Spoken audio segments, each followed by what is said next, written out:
Objections. They're not a bad thing. We actually just had one of the top reps for one of our clients mention this statement.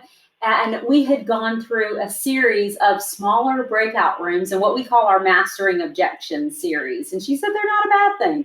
They're predictable and we have to be able to expect them. So first of all, their objections can come at a number of places within the sales process. I'm referring to that initial knee-jerk objection when you're prospecting and you're trying to get your foot in the door and you just get that knee-jerk objection. And we have to be able to expect those and predict them.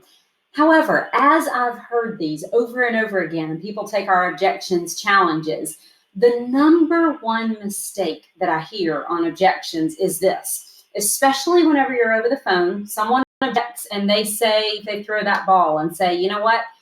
We're happy with what we're doing. We're fine with our current solution, not interested. We had a bad experience, something like that. So often, and especially this is true for those that are experienced. You've been in the business for a long time. You know the ins and outs of what may have happened. The mistake is we go straight to a question. And all of a sudden, that guard was at a 10.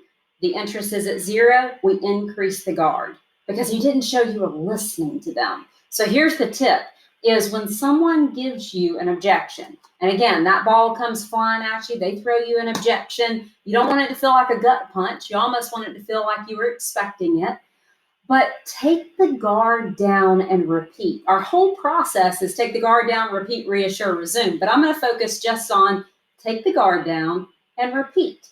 So that would sound something like this. Hey, totally fine. Completely understand. As a matter of fact, we have had other customers that have worked with other vendors, and what they found very refreshing about what we do, and I'll stop right there, it's just take the guard down. Hey, totally fine. No worries. Completely understood. As a matter of fact, we've had other customers, they've told us this. Just that disarming and showing that you're listening and you're not just bulldozing over that objection and just going straight for a question like, well, when is your contract, or what happened, or etc. Get that guard down, repeat what they said, show them that you're truly listening, and then keep the conversation going. And in inside sales, you might keep the conversation going versus traditional field may go straight for that appointment. Let's just schedule a time to be able to have a conversation. So there's a place for asking questions. Nothing wrong with asking questions, but get that guard down first and show them that you heard them. So if you would like to take our objections challenge and you're listening to this and you're like, I'm going to take the challenge, you can email us anytime, challenge@methodsinmotion.com. Send us a voice memo from your phone. Just record a voice memo. And your challenge is this.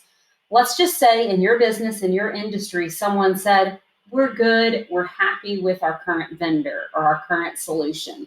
How would you respond to it? We're good, we're happy with our current vendor. Send us a voice memo, we'll give you feedback and let you know any feedback that you can do to turn that conversation and get a better outcome. All right, good selling out there.